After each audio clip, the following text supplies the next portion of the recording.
Advocate Aloor അന്തരിച്ചു. April 30-ാം തീയതിയാണ് എറണാകുളത്തൊരു സ്വകാര്യ ആശുപത്രിയിൽ അദ്ദേഹം മരിച്ചു. അദ്ദേഹത്തിനോട് ഇതിലുള്ള എതിർപ്പ് കുറ്റകൃത്യങ്ങളിൽ ഓപ്പോസിറ്റ് പ്രതിക്ക് വേണ്ടി കോടതിയിൽ എന്നുള്ളതാണ്. പക്ഷേ അദ്ദേഹം ഹാജരായെങ്കിലും രാജ്യത്ത് നീതി നടപ്പാവുന്നുണ്ട്. അദ്ദേഹം ഗോവിന്ദസ്വാമിക്ക് വേണ്ടി ഹാജരായപ്പോഴാണ് പ്രശസ്തി ഉണ്ടായത്. പുള്ളി പ്രശസ്തിക്ക് വേണ്ടിയാണ്. ഒറ്റ സിറ്റിങ്ങിന് ലക്ഷങ്ങൾ വാങ്ങിക്കുന്ന വേറെ വക്കീലന്മാരുണ്ട്, അവർക്ക് പണം മതി. പുള്ളി പ്രശസ്തിക്ക് വേണ്ടിയാണ് ഇങ്ങനെ ഓപ്പോസിറ്റ് ഹാജരാവുകയും പ്രതികളെ തിരക്കി ചെല്ലുകയും ചെയ്തത്. എന്നും പറഞ്ഞ് ഈ പ്രതികളെ ഒന്നും കോടതി വെറുതെ വിട്ടിട്ടൊന്നുമില്ല. തൂക്കിക്കൊലപാതകത്തിൽ നിന്ന് ജീവപര്യന്തം ആക്കിയെന്നേ ഉള്ളൂ. ഇപ്പോൾ ഇവിടെ എത്രയോ പ്രതികളെ തൂക്കിക്കൊലപാതകത്തിന് വിധിച്ചിട്ട് ജയിലിൽ കഴിയുകയാണ്, നടപ്പാക്കാൻ പറ്റുന്നില്ലല്ലോ.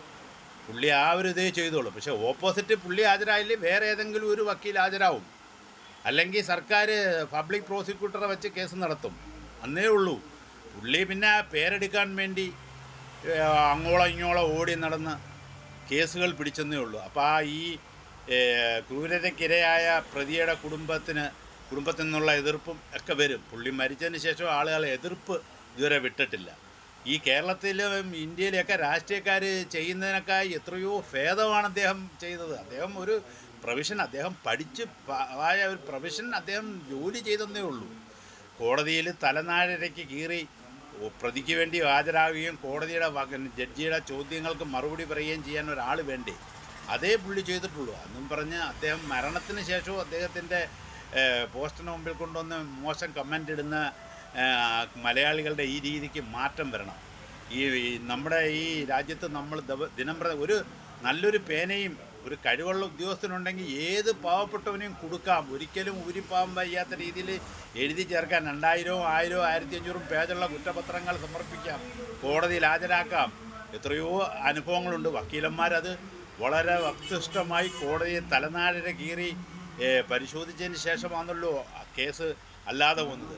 യഥാർത്ഥത്തിൽ കുറ്റം ചെയ്തവനെ ഇവിടെ ശിക്ഷിക്കപ്പെടുന്നുള്ളൂ, അല്ലാതെ ഒരാളെയും അങ്ങനെ ശിക്ഷിക്കപ്പെടുന്നൊന്നുമില്ല. അതൊക്കെ ആളുകളുടെ ഒരു ധാരണയാണ് അങ്ങനെ ശിക്ഷിക്കപ്പെടുമെന്ന്. അങ്ങനൊന്നുമില്ല. ആളൂർ ചെയ്തതും അതേ ഉള്ളൂ. പുള്ളി പ്രശസ്തിക്ക് വേണ്ടി ആരുടെയും വലിയ സാമ്പത്തിക ലാഭമോ ഒന്നും ഉദ്ദേശിച്ചല്ല പുള്ളി പലരെയും കേസെടുത്തത്. അതുകൊണ്ട് അദ്ദേഹത്തിന് മരണത്തിന് ശേഷമെങ്കിലും അദ്ദേഹത്തിനോടുള്ള വെറുപ്പ് നിങ്ങൾ മാറ്റണം. ഞങ്ങളുടെ നാട്ടിലാണെങ്കിൽ ഒരു വക്കീൽ സ്വന്തം വീടിൻ്റെ വാർപ്പിൻ്റെ അന്ന് മേശിരിയായിട്ടുള്ള എതിർപ്പ് കാരണം കാർപോറേഷൻ്റെ കാല് തട്ടിയിട്ട് മേശിരിയുടെ പേരിൽ കേസ് കൊടുത്തതായിട്ട് അറിയാം. പുള്ളിയുടെയൊക്കെ അവസ്ഥ അവസാനം വളരെ ദയനീയമായിരുന്നു. അങ്ങനെയുള്ള ഒരുപാട് വക്കീലന്മാരുണ്ട്. നമ്മുടെ രാഷ്ട്രീയക്കാർ തന്നെ അവരുടെ പേരിൻ്റെ മുമ്പ് LLB എഴുതി ചേർത്തുകൊണ്ട് നടക്കുന്നുണ്ടല്ലോ. കോടതിയിലൊന്നും അവർ പോകാറില്ല.